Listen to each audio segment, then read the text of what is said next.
¿Qué tal? Buenos días. ¿Conviene o no convienen las medidas excepcionales para este país? De eso hablamos hoy en República.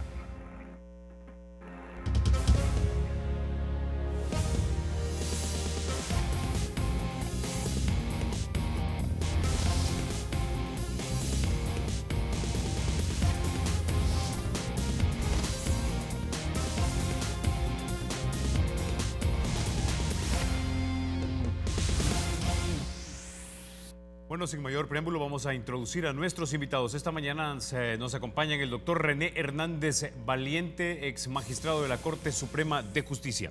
También nos acompaña el doctor Álvaro Artiga, académico y catedrático de la Universidad Centroamericana José Simón Cañas, UCA. Y también nos acompaña don Roberto Cañas, académico, intelectual y firmante de los acuerdos de paz. Bienvenidos, caballeros, a República. Es un gusto, Carlos. Quisiera, antes de iniciar con las preguntas, que veamos en pantalla algo de lo que dijo recientemente el alcalde de San Salvador, Nayib Bukele. Él dijo lo siguiente: cada día más salvadoreños lloran a sus familiares y los argumentos políticos no van a ser consuelo para nadie. La pregunta es, ¿vamos a seguir como el avestruz metiendo la cabeza en un hoyo y pretender que no pasa nada? ¿O vamos a actuar y brindar soluciones reales a un pueblo que lo pide a gritos? Presidente, se lo he dicho en privado y ahora en público. Es hora de actuar, de dar un golpe de timón y de los duros. No se detenga a discutir con las personas que salivan de ambición cada vez que sube el muertómetro. Actúe sin titubeos y ponga el gabinete a actuar. Doctor Valiente. Bien, yo creo que la expresión del alcalde sí recoge en gran medida el pensamiento del ciudadano, la actitud del ciudadano, la preocupación del ciudadano. Entonces yo creo que esto merece, y tal vez no por mucho tiempo más, porque tenemos que cambiar un poquito la óptica de hoy con la del mañana, no como la que los políticos quieren hacernos pensar de que una semana es percepción y la siguiente semana es realidad. No, yo creo que la fase en que se encuentra el estado de excepción en El Salvador es una fase especulativa.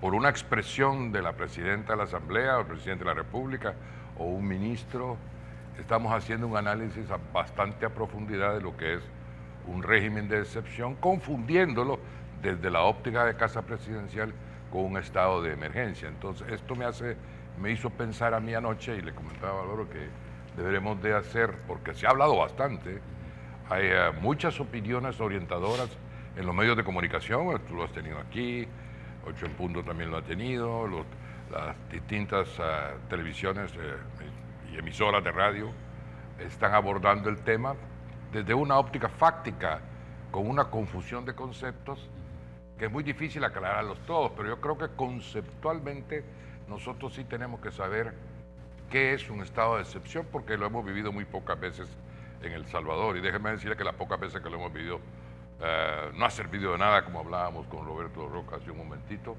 Ningún estado de excepción ha rendido los frutos esperados.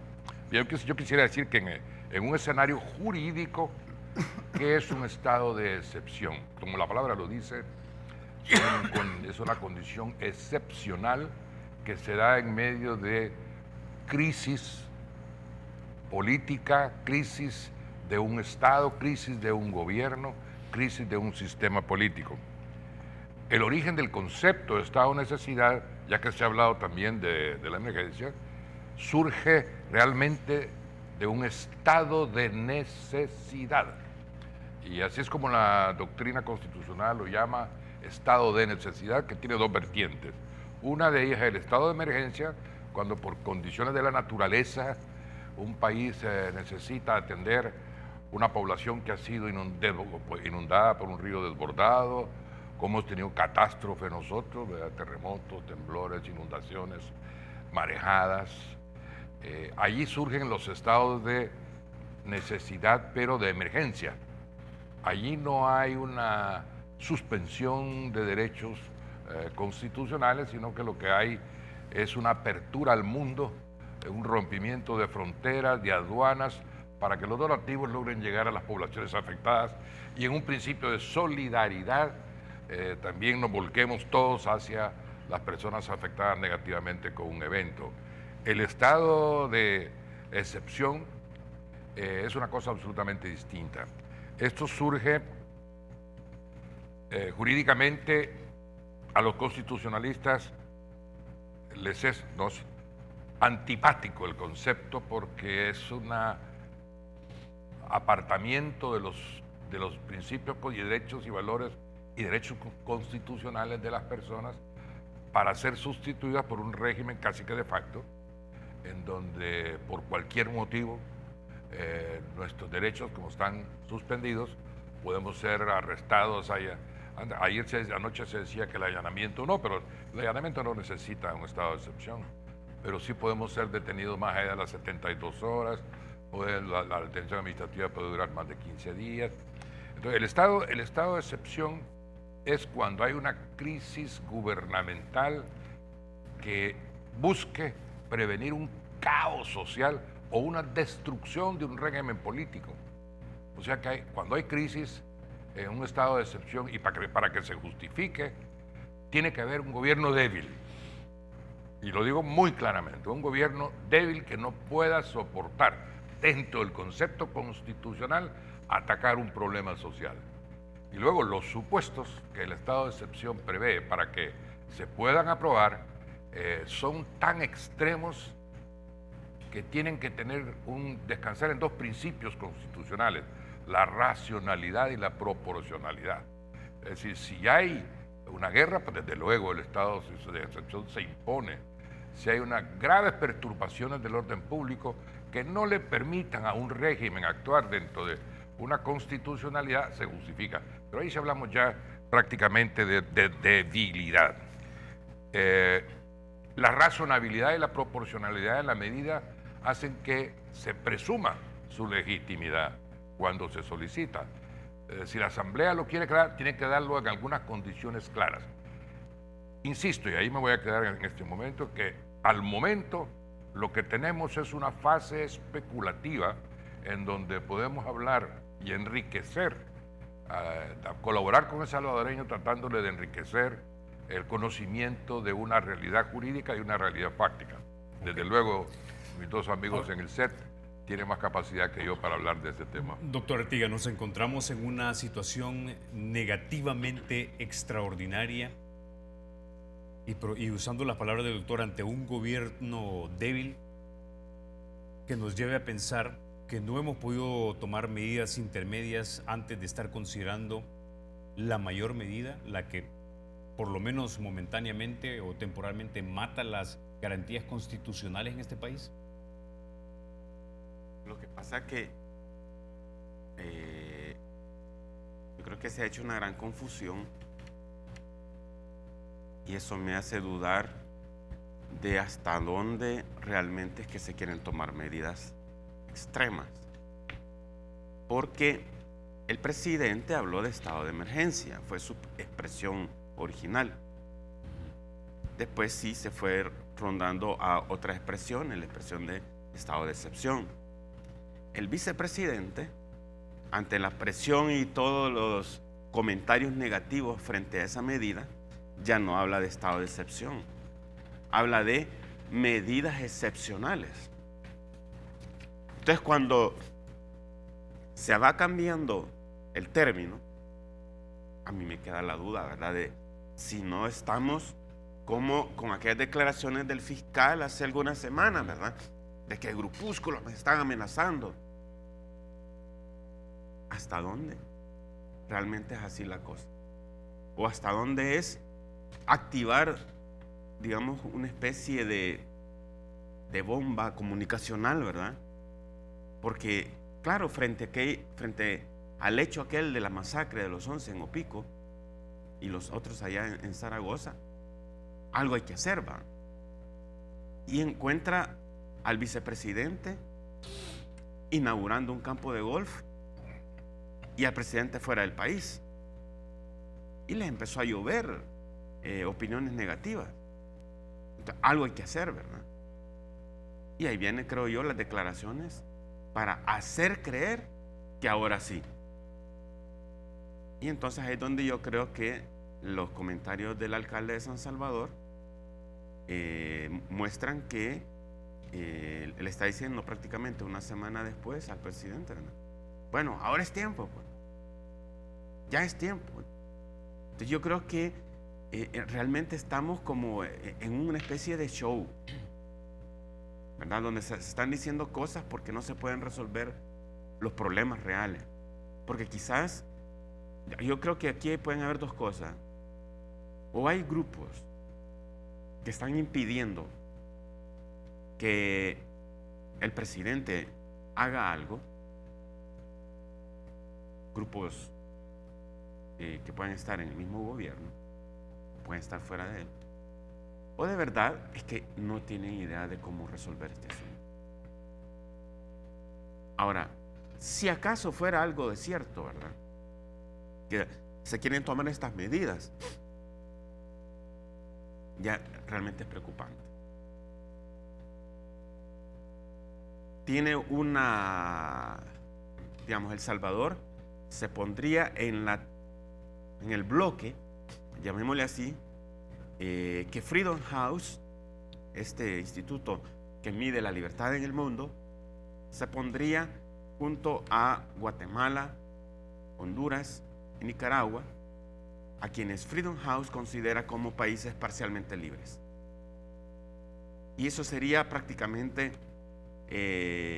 alinearnos con el CA4. El Salvador, en la puntuación de Freedom House, ha estado en el límite exacto desde hace años entre lo que es un país libre y un país parcialmente libre. Estas medidas, si fuera cierto que las fueran a tomar, ¿verdad?, estarían empujando entonces al país hacia el bloque de los países parcialmente libres, con las consecuencias que eso después pudiera tener. Ahora, don Roberto, entonces, el doctor Artiga plantea show mediático, o de repente fueron declaraciones precipitadas del señor presidente, o fueron bien pensadas y reflexionadas y por tanto quizá una sinceración frente a los ciudadanos de que estamos ante una situación negativamente extraordinaria y que esto es lo último que nos queda para solucionarlo.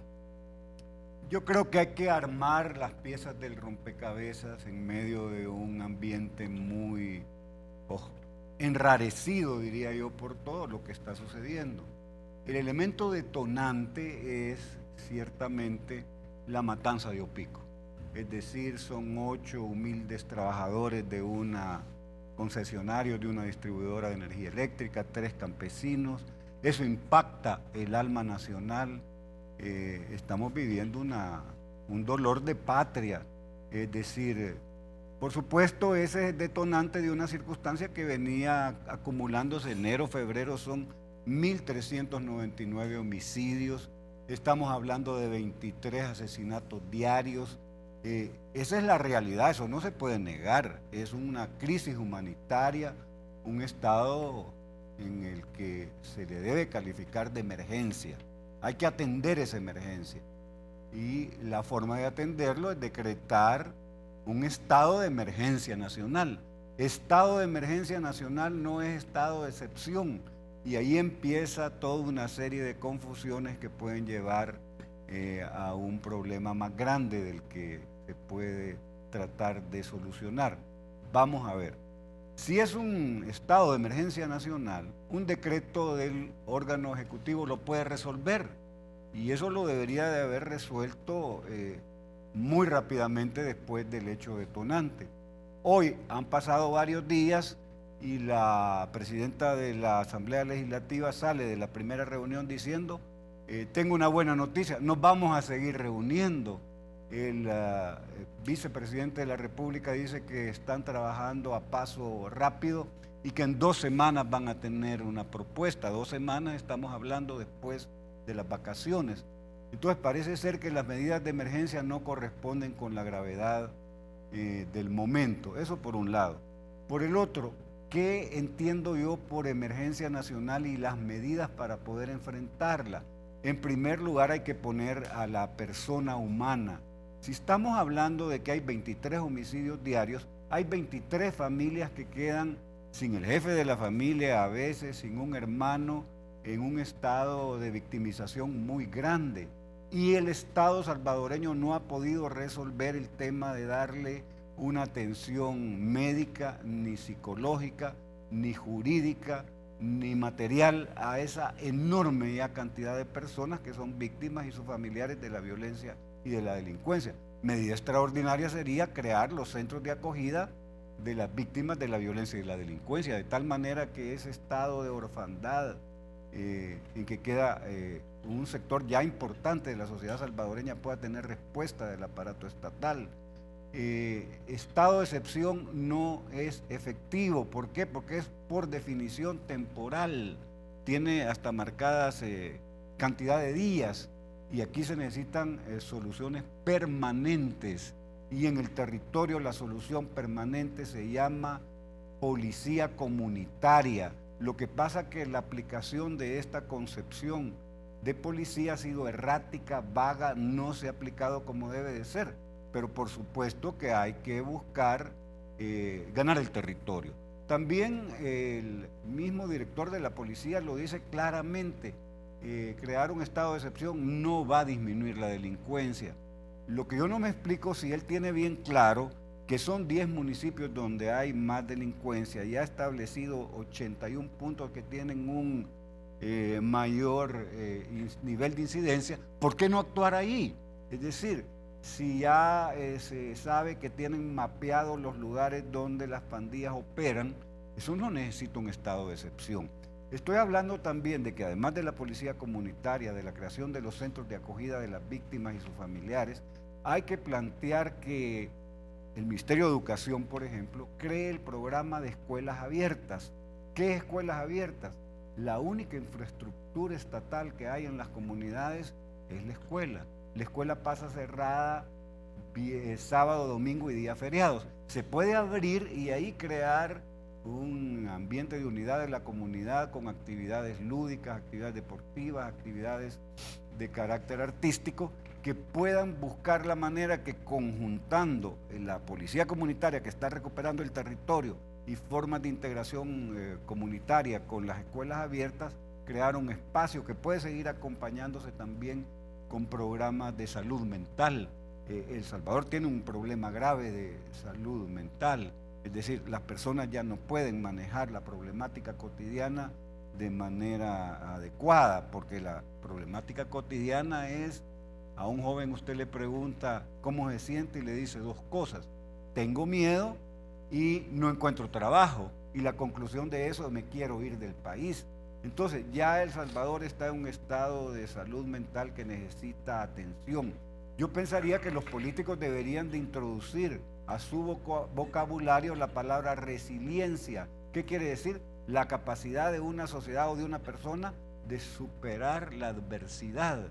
Eso necesita el país. Es decir, cuando yo entiendo estado de emergencia, es poner de pie al país y decir: si tocan a un niño más, nos tocan a todos. Si tocan a una mujer más, nos tocan a todos. Si tocan a un trabajador más, nos tocan a todos. Y poner de pie al país significa hablar con los poderes fácticos de El Salvador, porque eso hay que decirlo con toda claridad, para que hagan que cese ese bipartidismo polarizado que tiene una confrontación estéril, que tiene inmovilizada la vida política del país.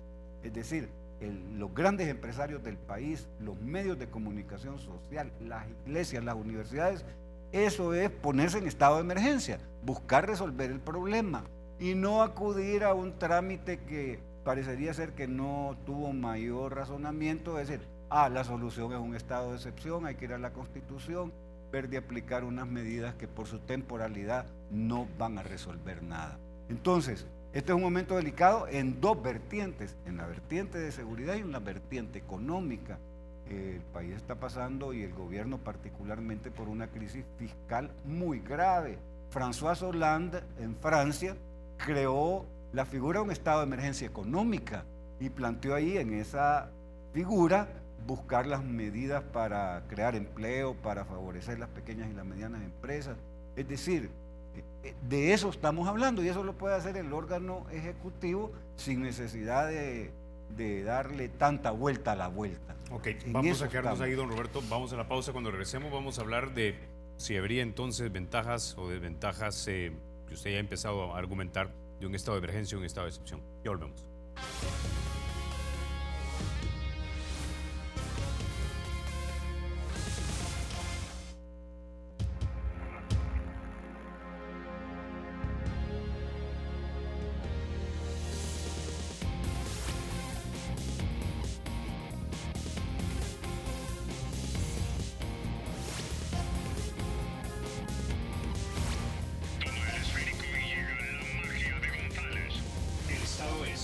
siempre libre e independiente y no será jamás el patrimonio de ninguna familia ni persona.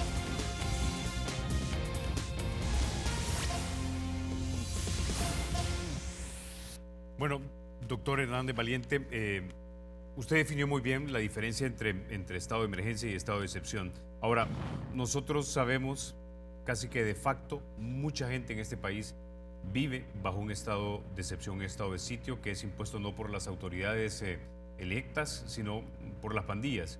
Y una falla a las reglas de las pandillas no necesariamente es un juicio o un encarcelamiento, sino la muerte. La pregunta es si este régimen de excepción sería una fase transitoria para finalmente retomar el control de los territorios en este país. Y yo creo que los partidos políticos han hecho algunas recomendaciones de medidas extraordinarias sin necesidad de llegar a un estado de excepción. Cuando yo digo que tengo alergia con el estado de excepción, lo digo con toda sinceridad y voy a dar una razón adicional que me puede costar caro, pero lo voy a expresar, ¿no? Es decir, yo pienso que políticamente desde el gobierno se tiene que tener mucho cuidado en las decisiones que se toman por el significado que ellas tienen. Fíjese que el estado de excepción, que estamos hablando de invitar a la fuerza pública e invitar a la fuerza armada, digo la policía, a la fuerza armada al control del territorio, que es una de las mayores crisis que usted ha señalado y que todo el mundo sabe y está consciente de que salen de su casa y no saben con qué se van a encontrar afuera o no saben si van a regresar, y por otro lado saben que los territorios los controlan la delincuencia.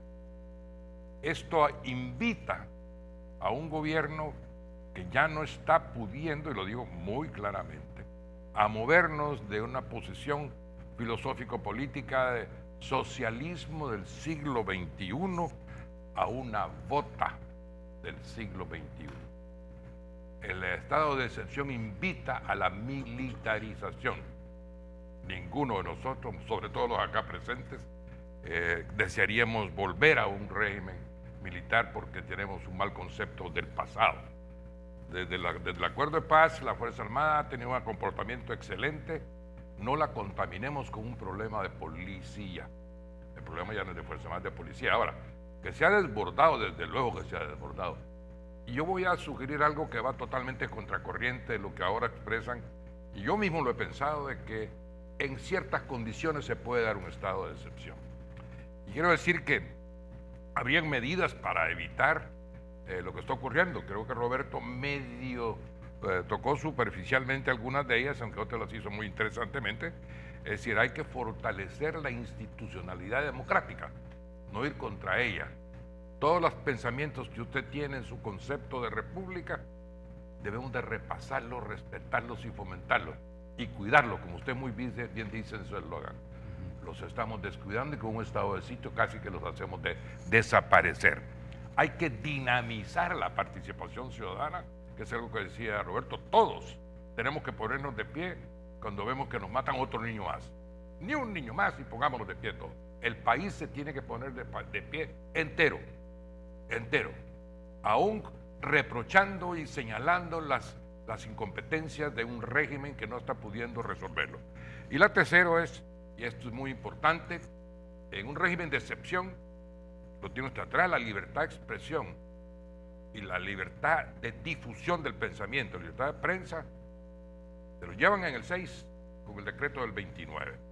Entonces tenemos que, y eso nos pone a oscuras, porque si los medios de comunicación no comunican, la comunidad no sabe qué es lo que está pasando. Entonces, ¿qué tenemos enfrente? ¿Una crisis real de seguridad? Yo pienso que sí. ¿O lo vamos a usar el estado de excepción como pretexto para otros fines? Porque también vemos un lado sombrío en una decisión de un estado de excepción. Y ese lado sombrío, el ciudadano lo está viendo en las calles, en la televisión de anoche, y de ayer todo el día y de los días anteriores. Usted ve riesgos políticos para el régimen cuando ve profesores, cuando ve lisiados, cuando ve Policía Nacional Civil en marchas, bravos, porque se les han incumplido las promesas políticas y porque no lo pueden hacer. Entonces, ¿qué hace el gobierno? Si todos estos sectores amenazantes contra desestabilizadores, esos sí son desestabilizadores, porque no les puedo pagar y la caja del Estado está vacía y estoy recurriendo a los ahorros de los cotizantes que también están en las calles ya, los empleados públicos, más amenazantes que los otros grupos. ¿Qué hago si no tengo cómo satisfacer esas necesidades sociales que son apremiantes y que me son ya realmente aflictivas? ¿Qué hago? Un estado de excepción. Militarizo el país. Es decir, eso, estoy hablando de unas tesis extremos a los cuales no queremos llegar, pero como los hacemos los abogados siempre, señalamos los extremos a los cuales no queremos ni nos gusta llegar. ¿Pero qué? Tenemos que plantearlos para que tampoco se nos dé todo con el dedo, ¿no? Si es percepción o realidad, yo pienso que es realidad. Y esto hace que hablemos de una urgencia, voy a cambiar el término, voy a incluir uno nuevo, urgencia de lo extraordinario, claro que sí. Se necesita un golpe de timón, claro que sí. Se puede hacer, claro que sí. Pero tienen que escuchar, porque no están escuchando las voces autorizadas y las opiniones orientadoras de la búsqueda de soluciones. Y la sordera es un suicidio político en momentos de crisis. Lo que hizo con los presidentes de los tres poderes tiene que hacerlo con el país entero, las fuerzas activas del país.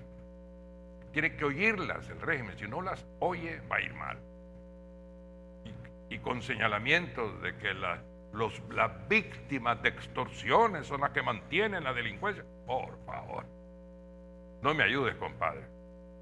Me estás enterrando vivo. Entonces yo pienso que debe haber, al igual que como lo prescribe el decreto, podría haber un decreto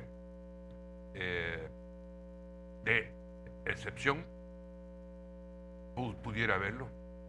Yo desde ya casi que reclamo algunas condiciones para que esto se pudiera dar. Primero, que se conozca los límites hacia dónde lo quieren llevar. ¿Cuáles derechos van a ser suspendidos? Los dos más importantes son los que requieren 63 votos de la Asamblea Legislativa. Se pueden obtener. ¿Cuáles son? El artículo 24, la detención, los dos hablan de detención. Una es la administrativa en cuanto al plazo y la otra es la fundamentada, ¿no? O sea, 72 horas tampoco. Entonces, estas dos, ¿por qué? Porque si vamos a restringir el derecho de libertad, y creo que al profesor le puede costar esto muchísimo, porque la lucha armada que han llevado ellos en la montaña era precisamente el derecho de libertad, y es el que se está coartando. No lo va a hacer, lo va a hacer la Asamblea, pero a petición. Entonces, en realidad, ¿frente a qué estamos? ¿Qué condiciones pudieran ser? Para que no se piense que estamos usando estrategias para otros fines, que dejen en suspenso la iniciativa de reforma del sistema de pensiones. Porque si bajo un estado de excepción impulsan la reforma de pensiones, eso es lo que buscaban. Que le paguen los policías, que alivien los maestros y que tranquilice las aguas, que se comprometa con los empleados públicos, que mientras dure el régimen de excepción no va a promover la reforma, no va a nacionalizar los ahorros, no se los va a quitar, no se va a apropiar el Estado de los ahorros de los cotizantes. Con un compromiso de esa naturaleza pudiera ser viable. Claro, los empleados públicos se van a su casa, ya no van a levantar la voz y dicen, miren, mientras dure el estado de excepción, no vamos a hacer nada. Okay. Pago de policías, que es necesario.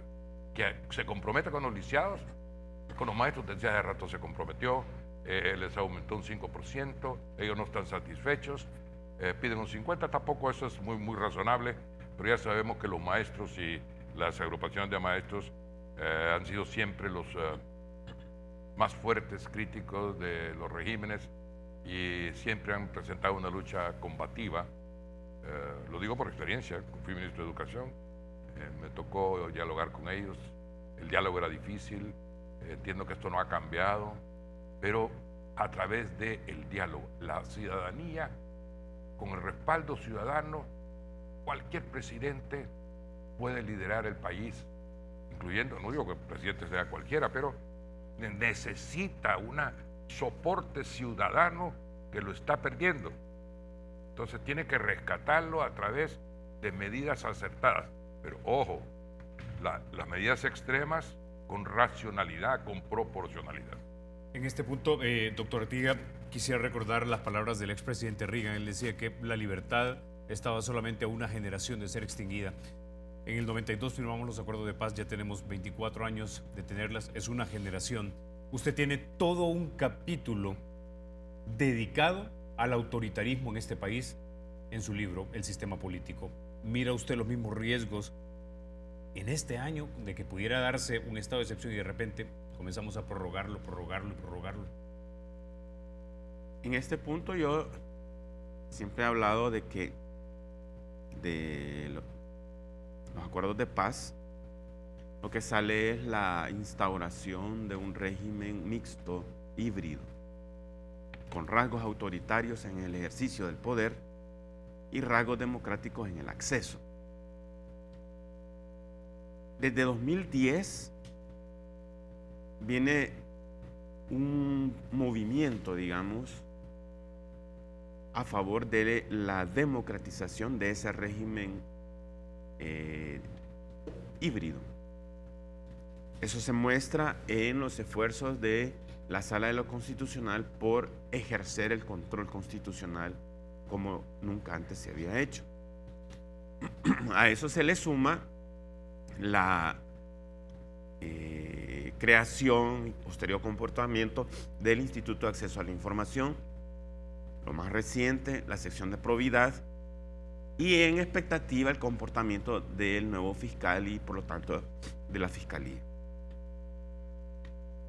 En ese esfuerzo de democratización hay, por supuesto, los que se resisten, y ahí es donde entra este tema. Puede aprovecharse un estado de emergencia incluso para ejercer el poder de manera autoritaria. ¿En qué sentido?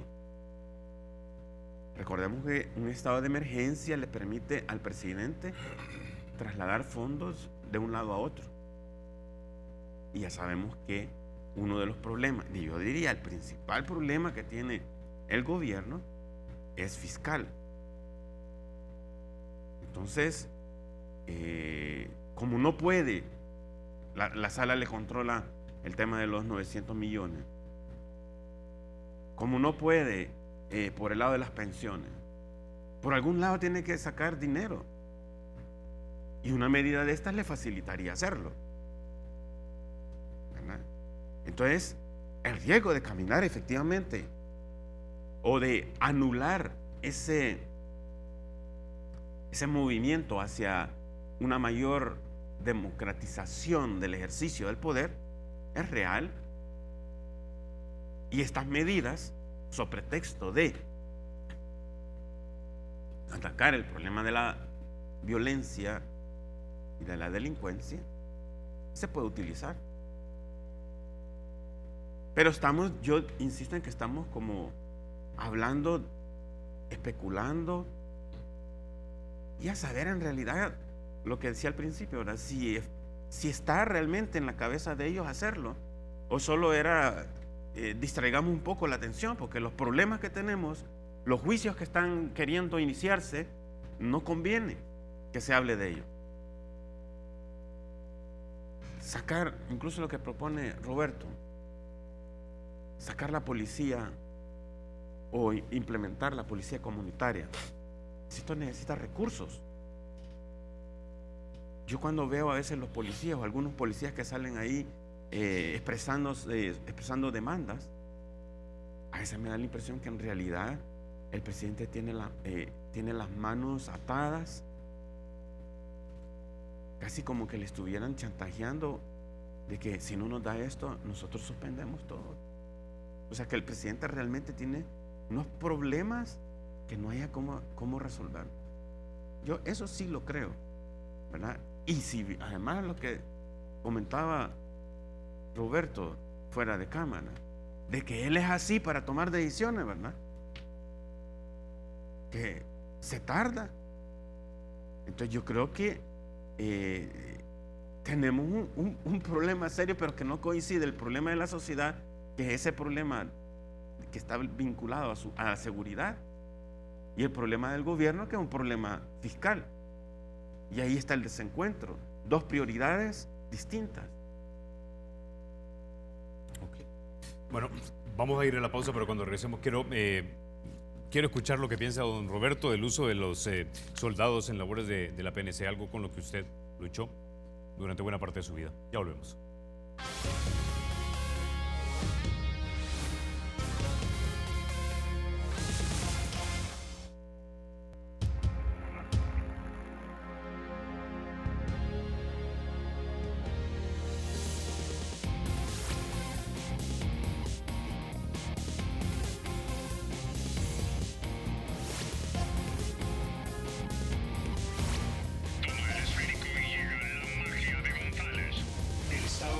Será siempre libre e independiente y no será jamás el patrimonio de ninguna familia ni persona.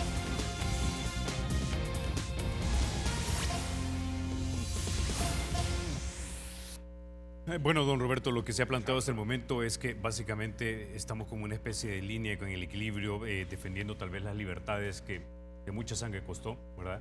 De muchos hombres que usted quizás perdió cuando comandaba parte del ejército del FMLN. Yo quiero que pongamos en pantalla las declaraciones del vicepresidente de la República, Óscar Ortiz. Dice lo siguiente: en la gran batalla contra el crimen y la extorsión debemos estar unidos. Es irrelevante estar metido en dimes y diretes, así dijo el vicemandatario. Y también aseguraba que en las próximas 2 semanas se iban a presentar algunas propuestas de estado de excepción, porque dice, a los grupos criminales que están masacrando al pueblo los tenemos que destruir. A eso se le sumaron declaraciones del coronel Armendáriz de la Comisión de Seguridad, hablando acerca del uso de la tropa en labores policiales. Escuchemos. Por eso que proponemos nosotros que la policía se venga para las ciudades y la Fuerza Armada actúe en el campo. Con las mismas atribuciones que tiene la policía en seguridad pública.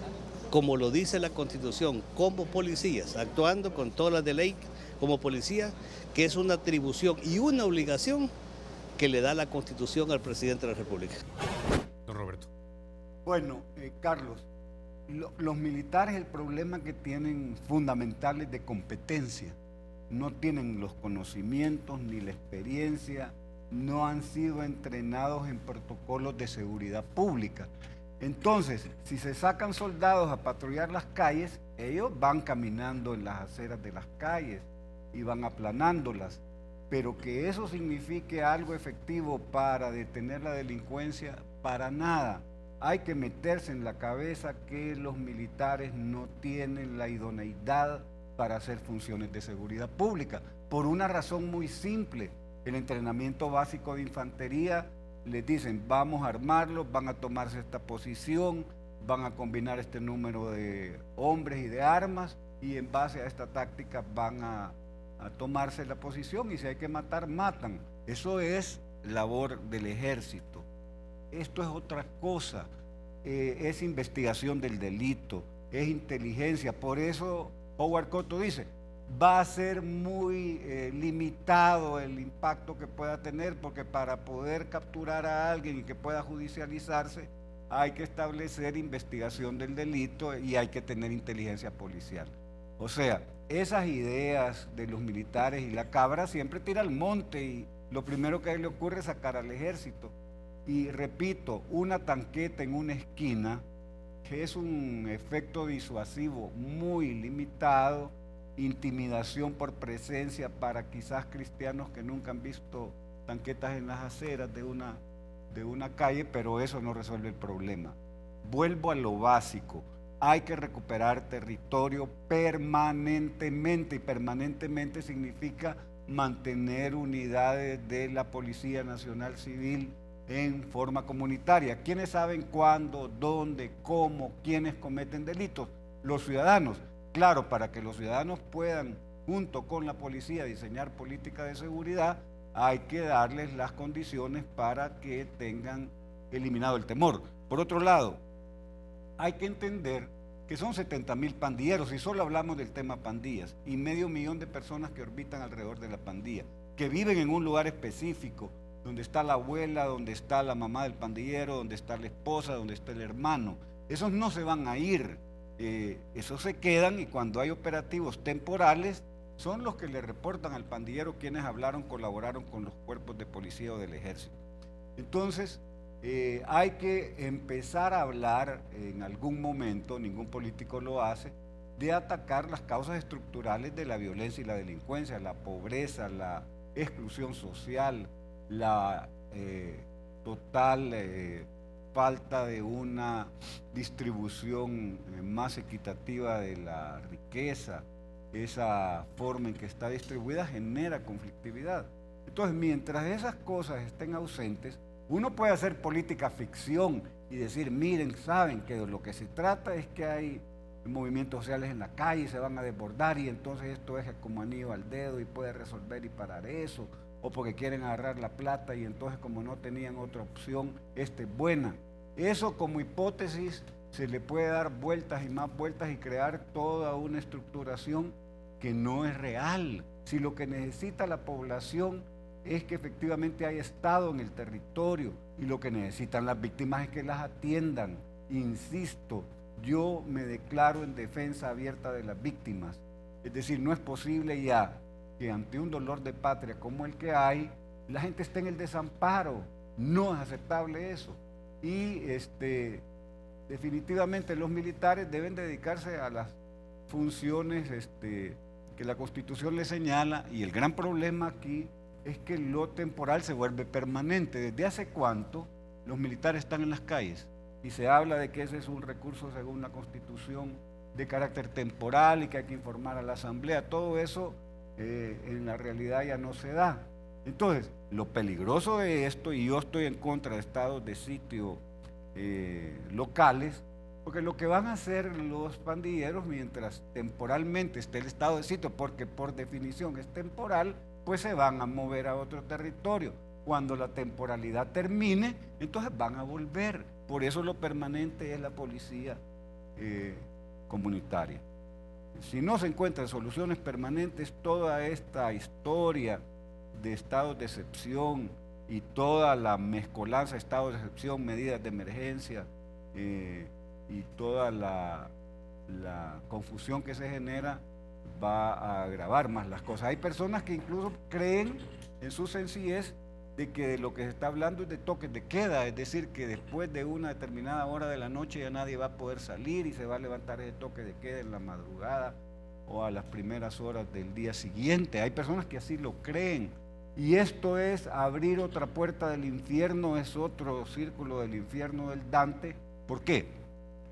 La arbitrariedad, la discrecionalidad se puede usar para resolver rencillas de carácter personal, por tierras, por problemas de familias, aduciendo que como no hay orden de un juez, como no hay jurídicamente ningún respaldo para allanar una vivienda, se puede hacer en medio del estado de excepción. Es una regresión a los 80s. Ni en los 80s el estado de excepción detuvo el conflicto armado, ni mucho menos ahora estados de excepción van a ayudar a resolver el problema de la violencia y de la delincuencia. No es por ahí. Nos quedan pocos minutos, pero quiero ir con unos mensajes solo para tener un par de reacciones suyas, doctor Artiga y doctor Valiente. Los mensajes dicen lo siguiente: no entiendo que libertades se suprimen con el estado de excepción si la delincuencia nos tiene sitiados sin libertades. Todo queda en jerga política como siempre. Otro televidente nos dice: acá los políticos actúan como quien obtiene sus intereses. Yo te ayudo si tú me ayudas. Así actúan los políticos, no por el bien del pueblo. Otro televidente nos dice: la debilidad del gobierno son los arreglos que hizo durante la tregua a espaldas del pueblo. Hoy la factura que le están pasando los terroristas es tan alta que estamos viviendo un estado fallido. Alonso Lewis nos escribe y nos dice: es que los gobiernos trabajan para salir bien en las encuestas y asegurarse el siguiente periodo, no para resolver problemas. Tengo 4 minutos para un par de respuestas más, doctor Artiga. Y yo rápidamente, creo que estamos enfocando mal el asunto de la criminalidad, de la violencia, la responsabilidad que en medio puedan tener las pandillas, si queremos resolverlo solo con medidas jurídicas, digámoslo, desde ese punto de vista. Porque no es un problema jurídico, ¿verdad?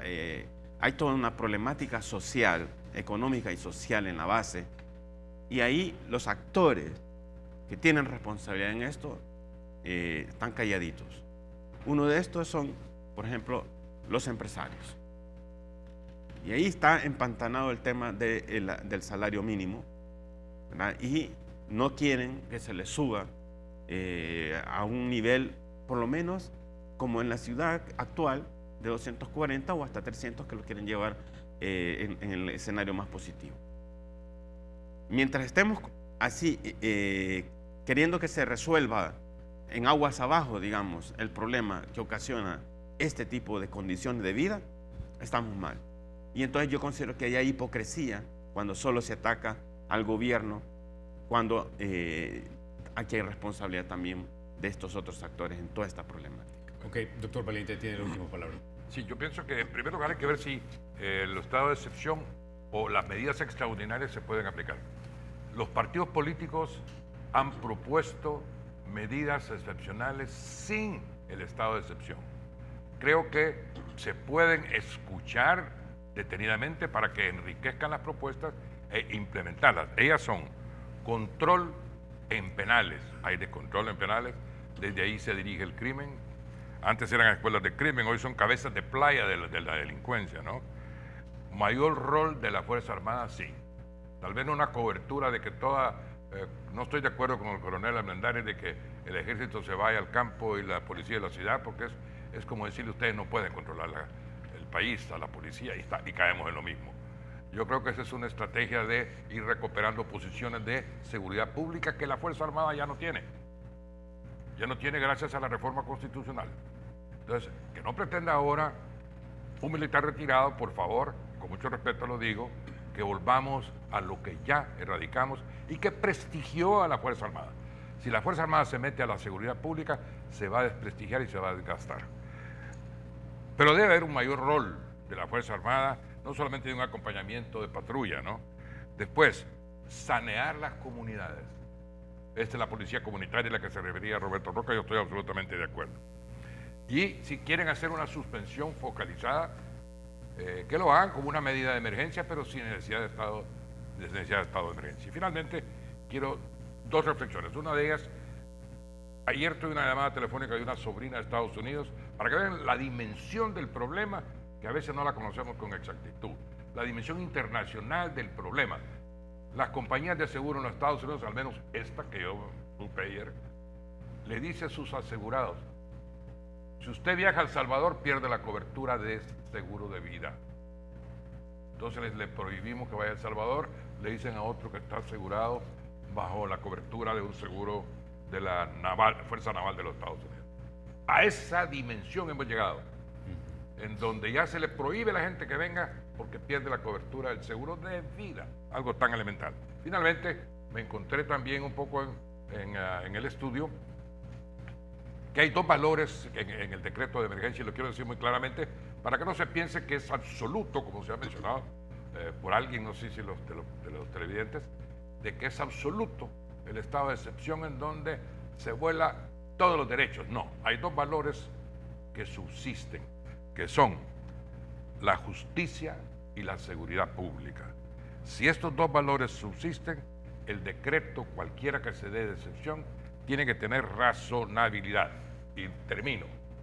Y es controlable constitucionalmente por la sala, desde dos puntos de vista. Uno, que el decreto sea realmente genuino, que el estado de necesidad sea legítimo, genuino, que exista, que no se haya usado la crisis como una estrategia. Y esa genuinidad le da legitimidad. Y esto lo puede controlar la sala de lo constitucional. Y finalmente, si se da un estado de excepción, tiene que tener una finalidad, un fin declarado previamente de qué es lo que se busca con un estado de excepción. Este finalismo, esta teleología de un decreto se llama eficacia del derecho excepcional. Esa eficacia también es controlable constitucionalmente. No pensemos que vamos a caer en un mar de violencia estatal con un estado de excepción. Es controlable constitucionalmente. Ok. Bueno, caballeros, no me resta más que agradecerles que hayan estado ustedes esta mañana aquí en República. Creo que han arrojado una serie de ideas bastante relevantes y reveladoras y también que lanzan luz sobre este tema. Muchísimas gracias. A ustedes, amigos, se quedan con la emisión matutina de Teleprensa con Mayela Mena y Armando Godoy. Soy Carlos Toledo. Gracias por vernos. Recuerden, la República es de todos y hay que cuidar.